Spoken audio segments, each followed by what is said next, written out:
बस एक कैब मिल जाए, फिर घर पहुंचना है, बिस्तर पर गिरना है और ऐसी नींद लेनी है कि अलार्म भी हार मान ले। बुक अ कैब ऐप पर एक नाम ब्लिंक होता है। Driver Mahesh Patil, white car, ETA 3 minutes. Nisha की भौहें हल्की सी सिकुड़ती हैं।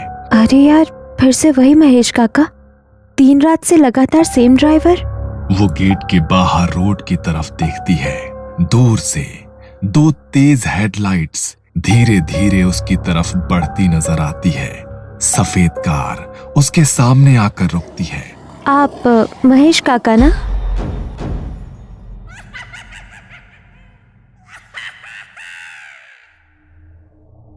अरे यार निशा, ये ले। ओह, चॉकलेट? किस खुशी में? थैंक यू सो मच यार, कल मेरी शिफ्ट स्वाइप करने के लिए। अरे कोई बात नहीं, चल अभी HR के पास जाकर कंफर्मेशन ले लेती हूँ, नीचे मिलते हैं। निशा 26 साल की लड़की, देर रात कंटेंट मॉडरेशन की जॉब करके थकी हुई, आंखों के नीचे हल्के काले घेरे, गले में ID कार्ड, हाथ में लैपटॉप बैग। वो गेट के बाहर आती है, एक लंबी सांस लेती है और फोन निकालकर बुक अ कैब ऐप खोलती है। बस एक कैब मिल जाए, फिर घर पहुंचना है, बिस्तर पर गिरना है और ऐसी नींद लेनी है कि अलार्म भी हार मान ले। बुक अ कैब ऐप पर एक नाम ब्लिंक होता है। Driver Mahesh Patil, white car, ETA 3 minutes. Nisha की भौहें हल्की सी सिकुड़ती हैं। अरे यार, फिर से वही महेश काका, 3 रात से लगातार सेम ड्राइवर। वो गेट के बाहर रोड की तरफ देखती है। दूर से 2 तेज हेडलाइट्स धीरे धीरे उसकी तरफ बढ़ती नजर आती है। सफेद कार उसके सामने आकर रुकती है।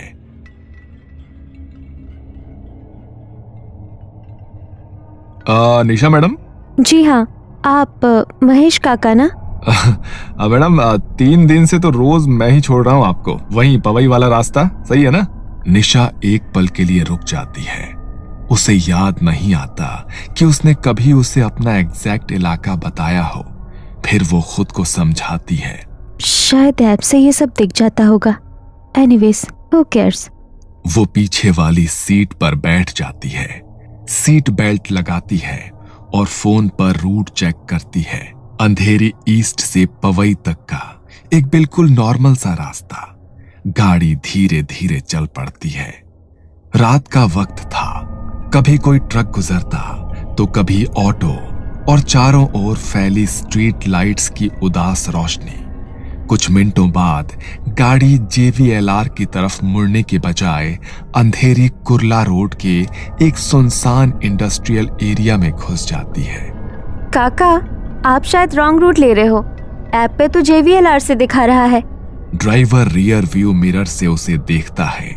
उसकी आंखें गहरी पर बहुत थकी हुई। ऐप का रूट हर बार सही नहीं होता है मैडम, रात में मैं वही रास्ता लेता हूँ जहाँ कम रुकावट हो। गाड़ी बंद फैक्ट्रीज के बीच से गुजर रही थी। टूटी फूटी दीवारें, झिलमिलाती पीली रोशनी, जिनमें हर परछाई अपनी असली लंबाई से 2 गुनी दिखती है। अचानक कार के रेडियो पर एक हल्का स्टैटिक आता है, फिर एक पुरानी सी आवाज। ये ऑल इंडिया रेडियो है, 2 जुलाई 2012 की रात का बुलेटिन। आजकल AIR भी कोई सुनता है क्या? FM पे तो नॉर्मल गाने ही आते हैं ना? महेश बिना कुछ बोले रेडियो तुरंत बंद कर देता है। रात में खाली गाने ध्यान भटका देते हैं मैडम, इससे अच्छा सन्नाटा है। निशा हल्की सी जबरदस्ती वाली हंसी हंसती है और खिड़की के बाहर देखने लगती है, लेकिन अब उसके अंदर एक हल्का सा डर जागने लगता है। गाड़ी आगे बढ़ रही थी। कुछ देर बाद वो एक बड़ा सा होर्डिंग नोटिस करती है, साईं दरबार फैमिली रेस्टोरेंट 24/7। नीचे एक लड़के की हंसती हुई फोटो। गाड़ी आगे बढ़ते हुए एक और मोड़ लेती है और फिर से वही होर्डिंग सामने आ जाता है, लेकिन इस बार बोर्ड का 24/7 वाला हिस्सा थोड़ा जला हुआ लगता है, जैसे 24X काला हो गया हो। अभी तो यही बोर्ड देखा था। वो फोन पर नजर डालती है। नेटवर्क का आइकन 1 सेकंड के लिए गायब हो जाता है। GPS का एरो एक ही जगह पर जम सा जाता है और तभी व्हाट्सएप पिंग होता है। उसकी दोस्त और कलीग सना का मैसेज आता है। सना का टेक्स्ट, तू निकली क्या? कैब मिल गई? कल का शिफ्ट स्वैप कंफर्म है बाय द वे। निशा जल्दी जल्दी रिप्लाई टाइप करने लगती है, तभी उसका फोन बजता है। स्क्रीन पर लिखा आता है सना ऑफिस। हेलो सना, तू तो व्हाट्सएप पे, तू कहाँ है पगली? गार्ड बोल रहा है तू अभी तक गेट से निकली ही नहीं। मैं मेन गेट पर खड़ी हूँ। तेरी कैब तो ऐप से कैंसिल हो गई थी ना? कब तक इंतजार करवाएगी मुझे? ये सुनते ही निशा का दिमाग घूम जाता है। वो धीरे धीरे अपनी सीट से उठकर थोड़ा सा आगे झुककर विंडशील्ड के बाहर अंधेरी सड़क देखती है। सना, मैं तो कैब में हूँ। गेट से निकले मुझे 10 मिनट हो गए। तू पागल हो गई है क्या? मैं अभी तेरे ऑफिस की एंट्री पर खड़ी हूँ। गार्ड कह रहा है निशा मैडम कैब का इंतजार कर रही थी। और उसी वक्त फोन लाइन अचानक से कट जाती है। स्क्रीन ब्लैक, बैटरी आइकॉन तेजी से ब्लिंक, फिर फोन स्विच ऑफ। निशा हड़बड़ाकर फोन दोबारा ऑन करने की कोशिश करती है, पर फोन डेड। उसे याद आता है ट्रिप हिस्ट्री में जो उसने कुछ देर पहले देखा था।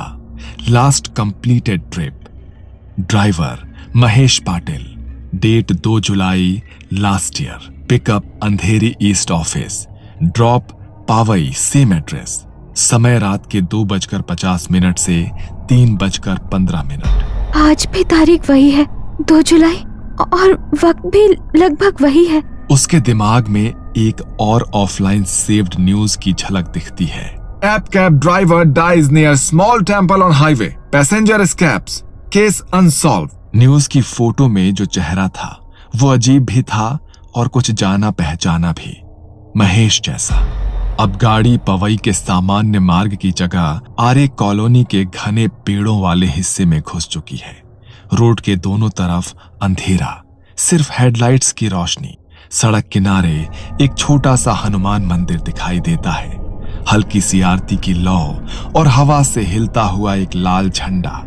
महेश एक पल के लिए मंदिर की ओर देखता है, फिर तुरंत अपनी नजर हटा लेता है। काका, आप रोज इसी टाइम पे मेरी राइड लेते हो? और राइड्स नहीं लेते क्या?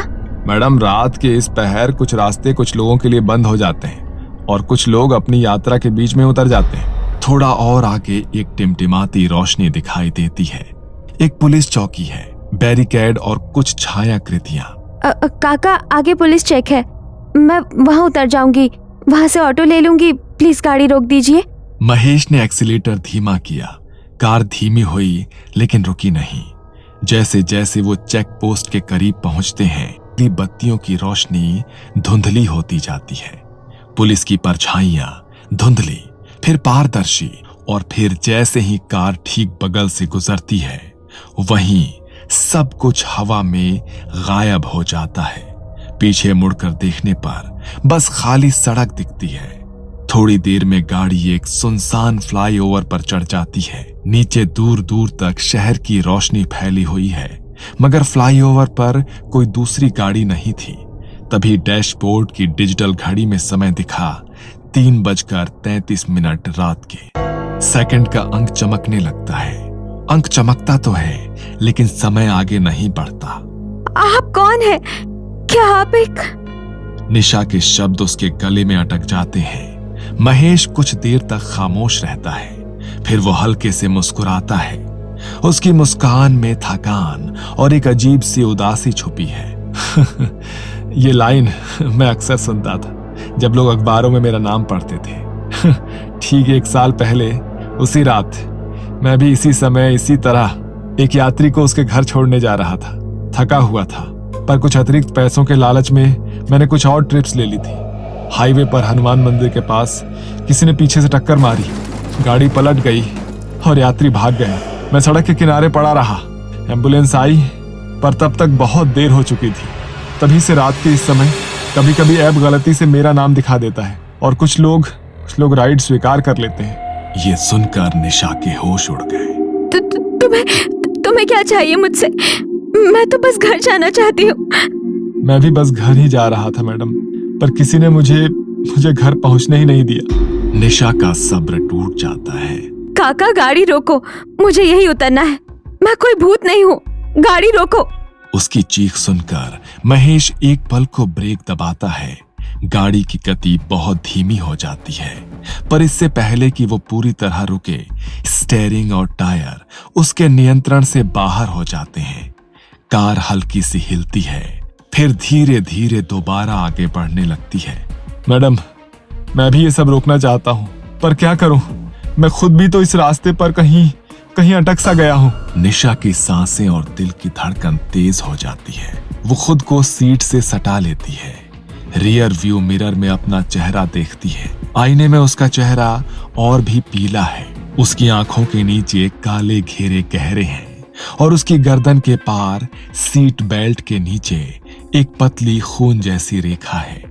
वो अपना गला छूती है, लेकिन उसकी उंगलियों को कुछ महसूस नहीं होता, सिर्फ ठंडी त्वचा।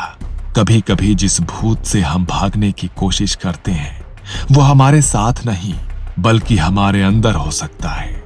निशा अपनी आंखें बंद करती है और गहरी सांस लेती है और खुद पर नियंत्रण पाने की कोशिश करती है। अगर तुम कह रहे हो कि तुम भी अटके हुए हो, तो शायद मैं भी इसी रात इसी रूट पर कहीं अटकी हुई हूँ। काका, एक काम करो, वापस घूमो, वही हनुमान मंदिर के पास जहाँ तुम्हारा एक्सीडेंट हुआ था। महेश ने स्टीयरिंग व्हील को कसकर पकड़ा। उसकी आंखों में डर की एक चमक थी, जैसे कोई पुराना घाव छू लिया गया हो। एक गहरा सन्नाटा छा गया। फिर धीरे से कार ने यू टर्न लिया, फ्लाईओवर से नीचे उतरी और मंदिर की ओर चल पड़ी। रात गहरी हो गई थी, सड़क सुनसान थी। एक तरफ छोटा हनुमान मंदिर खड़ा था, उसकी दीपक की लौ हवा से अप्रभावित स्थिर चल रही थी। गाड़ी मंदिर के पास एक तरफ ठहर जाती है। इस बार वो सच में रुकती है। इंजन की हल्की आवाज आकर फिर एक गहरा सन्नाटा छा जाता है। मैं हर बार बस यहीं तक आ पाता हूं और फिर सब कुछ धुंधला हो जाता है। आगे बस एक धमाके की आवाज आती है और फिर चारों तरफ अंधेरा छा जाता है। निशा ने गाड़ी का दरवाजा खोला और रात की ठंडी हवा उसके चेहरे से टकराई। इस बार दरवाजा आसानी से खुल गया। वो मंदिर तक पहुंचती है और वहां पड़ी घंटी उठाती है। हे भगवान, अगर मैं सच में जिंदा हूँ तो मुझे यहाँ से आजाद कर दो, और अगर मैं भी इसी बंधन में फंसी हुई हूँ तो कम से कम इस आदमी को तो यहाँ से मुक्ति दे दो। वो अपनी पूरी ताकत से घंटी बजाती है। तभी उसे एक आवाज सुनाई देती है, एक जानी पहचानी आवाज जो बहुत करीब है। मैडम, ओ मैडम, मैडम उठिए, अरे निशा मैडम। निशा ने धीरे से अपनी आंखें खोली। वो ऑफिस के गेट के पास एक बेंच पर लेटी हुई थी। उसका बैग उसके बगल में था और फोन उसके हाथ में था। सुरक्षा गार्ड उस पर झुक गया। मैडम, आप यही बेंच पर सो गई थी। आपके नाम की कैब 2 बार आई और लगता है कि कैंसिल हो गई है। मुझे लगा कि आप अभी घर जा भी रही हो या नहीं। निशा झटके से उठकर बैठती है, मानो किसी ने पानी फेंक कर जगा दिया हो। वो तुरंत अपने फोन का समय देखती है। रात के 2:59। बैटरी 57% और नेटवर्क फुल है। सब सामान्य है। तभी गेट की तरफ से एक और आवाज आती है। निशा, क्या तुम यहाँ हो? सना, उसकी दोस्त और सहकर्मी, हाथ में अपना फोन लिए गेट से अंदर आती है। क्या तुम पागल हो? मैं 10 मिनट से मुख्य द्वार के बाहर खड़ी हूँ। गार्ड ने मुझे बताया कि तुम टैक्सी का इंतजार कर रही थी और तुम यहाँ बेंच पर सो रही हो। मैं कैब में थी। ड्राइवर का नाम महेश था। हम लोग। कौन सा महेश यार? तेरी कैब तो ठीक से बुक ही नहीं हुई। ड्राइवर नॉट फाउंड लिख कर आया, फिर कैंसिल हो गया, इसलिए तो मैं वापस आ गई तुझे पिक करने। निशा कुछ बोल नहीं पाती, बस चुपचाप फोन की स्क्रीन को देखती रहती है और फिर कांपते हाथों से कैब की ऐप खोलती है। Recommended driver for your usual route, Mahesh Patil, online now. उसकी उंगली कुछ पल के लिए बुक नाउ के पास रुकती है, फिर सीधा बैग दबा देती है। मैं आज कैब नहीं लूंगी। फिर क्या, अंधेरी से पवई पैदल जाएगी? नहीं, तू यहीं रुक, मैं तेरे साथ चलूंगी। यहाँ हम ऑटो ले लेंगे, पर रात की आखिरी कैब मैं अब नहीं लूंगी। दोनों अंदर बिल्डिंग की लॉबी की तरफ चल पड़ती हैं। लिफ्ट के पास आते हुए निशा एक बार फिर से फोन की गैलरी खोलती है। गैलरी में सबसे ऊपर एक नई फोटो थी। Time stamp 3:33 AM। Photo car के अंदर का शॉट लगती है जैसे किसी ने पीछे की सीट से ली हो। फ्रंट सीट खाली, ड्राइवर सीट भी खाली, लेकिन रियर व्यू मिरर में महेश बैठा है, सीधा कैमरे की तरफ देखते हुए, होठों पर थकी हुई सी मुस्कान। निशा के हाथ कांप जाते हैं, फोन लगभग छूट ही जाता है। लिफ्ट आती है, अलर्ट बजता है और दरवाजे खुलते हैं। चल आज मेरे घर रुक, कल सुबह मैं तुझे ड्रॉप कर दूंगी। वैसे भी रात की कैब राइड्स थोड़ी रिस्की हो गई है ना? निशा एक आखिरी बार फोन की स्क्रीन की तरफ देखती है। फोटो को डिलीट करने के लिए उंगली स्क्रीन पर आती है, फिर वो बस फोन लॉक कर देती है और बिना कुछ कहे लिफ्ट के अंदर कदम रख देती है। लिफ्ट के दरवाजे धीरे धीरे बंद हो जाते हैं। कहते हैं कि मुंबई में रात के बाद भी जिंदगी कभी रुकती नहीं, पर कुछ लोग किसी एक मोड़ पर, किसी एक रात पर हमेशा के लिए अटक जाते हैं। जब आप किसी ऐप पर last cab of the night accept करो तो 2 बार सोचना, हो सकता है राइड सिर्फ घर तक की ना हो,